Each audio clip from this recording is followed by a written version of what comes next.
Muy buenos días, nos encontramos nuevamente hoy en nuestra clase de filosofía, hoy día 17 de junio con el grado 11. El tema que vamos a tratar hoy es la filosofía contemporánea y actual. Entonces, tenemos que a mediados del siglo XIX surgieron diferentes corrientes del pensamiento que optan por atenerse básicamente a hechos como objetos de reflexión tales como, entonces tenemos en la filosofía contemporánea tenemos dos movimientos fuertes que fueron el positivismo, que fue iniciado por Augusto Comte, filósofo de entre 1798 y 1875. Este filósofo afirmaba que el espíritu humano habría superado tres estados. Estos tres estados eran el teológico, el metafísico y por último el positivo. Entonces, el teológico, recuerde cuando hablamos del teológico, hablamos todo lo que tiene que ver con los fenómenos de la creencia en Dios, de la religión. Entonces, allí él decía que solamente en este teológico se hablaba sobre el mito y la creencia. Recordemos que en la filosofía antigua siempre se hablaba mucho del mito y en el mito filosóficamente era como esa especulación del cual se hacía la explicación de algo que todavía no era conocido, que era desconocido. Entonces ellos, por ejemplo, los griegos crearon la mitología griega, que es donde crearon los dioses del Olimpo, y que allí a cada uno eran dioses semihumanos a quienes ellos le ofrecían sacrificios y le hacían ofrendas para que no se disgustaran, para que no le pedían para que les ayudara. Entonces para cada cosa había un dios, entonces estaba el dios del agua, el dios del trueno, el dios del amor, para todo había un dios. Entonces Comte viene a hablar sobre eso, que el hombre tenía que superar esos tres estados. Entonces ya estaba lo mitológico, las creencias, que todo era creer, porque ya luego vino la creencia, el teologismo, que es la creencia en Dios, y ya decía él que no se podía creer porque sí, simplemente había que buscar. También está el estado metafísico, que la metafísica, como su nombre lo dice, es meta, más allá de lo físico. Entonces el hombre superó el estado teológico haciendo uso de la razón. Entonces ya el hombre empezó a buscar el porqué de las cosas y el para qué de las cosas, y ya empezó a buscarle al alma, que además de que ya terminaba el cuerpo, ya terminaba en este mundo, cuando se separa del cuerpo, que pasaba más allá de lo físico. Entonces ahí es donde se empieza a hablar sobre lo de la metafísica, que es la idea del más allá.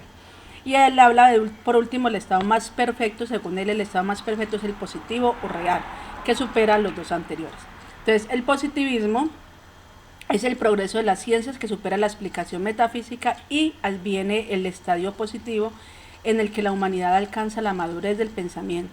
El hombre renuncia a buscar causas últimas y explicaciones de fenómenos en algo que está más allá de la experiencia, o sea, las voluntades divinas, misteriosas o abstracciones metafísicas. En esa etapa se atiende a los hechos y trata de formular las leyes que coordinan por medio de observación, de experimentación y de razonamiento matemático. Entonces ya le empieza a buscar allí todo lo que tiene que ver como con el método científico, dejando un poquito de lado la filosofía.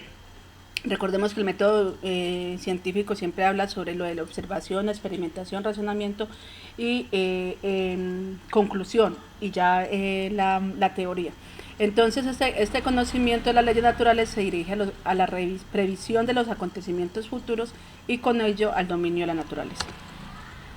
Luego viene la otra teoría, que es la del marxismo, que viene de Karl Marx, filósofo de 1818 a 1883, que surgió de la concepción de la vida y de la realidad, según la cual las cuestiones prácticas y económicas de la vida social, histórica, etcétera, son las que determinan la vida y el conocimiento del hombre.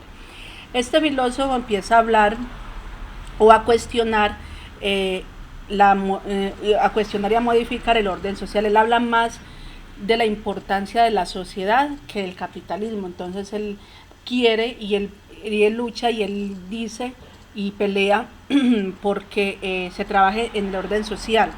Critica fuertemente al capitalismo, ya que dice que esa es un gran problema para la sociedad, porque la sociedad, por estar a toda hora pensando en el capital, en conseguir, se olvida los demás valores de las demás cosas, que ya lo hemos visto en temas anteriores. Esto influenció los acontecimientos, esos acontecimientos influenciaron mucho en el siglo XX. Luego nos venimos a la filosofía actual, que dice que en el siglo XX ha estado marcada por la aparición de un considerable número de corrientes. Estas son algunas de las corrientes de la filosofía actual son el historicismo. Como su nombre lo dice, es el movimiento o la corriente de la historia. Entonces, tomó como fundamento de la filosofía la historia. Entre sus representantes se destacan Dilthey. Entonces, ¿qué pasa con el historicismo? El historicismo es que él busca y empieza a buscar a escudriñar en la historia con la intención de no repetirla.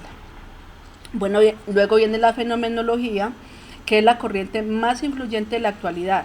Es fundada por el alemán Edmund Husserl entre 1859 y 1938, que consagró toda su vida a la búsqueda de una nueva filosofía, pero que esta filosofía fuera una filosofía como ciencia, y para lograr esto, para lograr el objetivo, utilizó métodos fenomenológicos siguiendo 3 pasos. ¿Cuáles son esos 3 pasos? Entonces dice, hacer una reducción filosófica. ¿Cómo así con una reducción filosófica? Esta consiste en poner fuera de juego todo saber conocido para volver a las cosas mismas e interrogarlas sin prejuicio. O sea, ya dejar un poquito más de lado el positivismo que de Comte, y entonces él empieza como a dejar como esos saberes conocidos y empezar a hacer unos interrogantes sin prejuicio para poder ir formando teorías, pero ya de una parte más filosófica.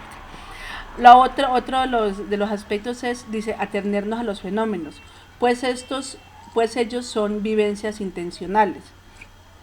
¿Cómo así? Que atenernos a los fenómenos pues son vivencias intencionales. O sea, dice que los fenómenos nos llevan a que son las vivencias intencionales. O sea, son vivencias que nosotros ya tenemos la intención, o que conocemos, o que ya sabemos. Entonces tienen una intención, entonces ya queremos que sucedan, entonces por eso pueden ser. Entonces por eso no debemos atenernos a los fenómenos. Y la otra es la reducción eidética o de esencia. Esta consiste en poner entre paréntesis los fenómenos para que la esencia del objetivo se revele al espíritu. O sea, entonces ya no esperamos a ver qué es lo que sucede de eso, sino ponerlos de lado y empezar a buscar, y que ya el espíritu vaya dando una solución a esta. Luego vamos con el vitalismo.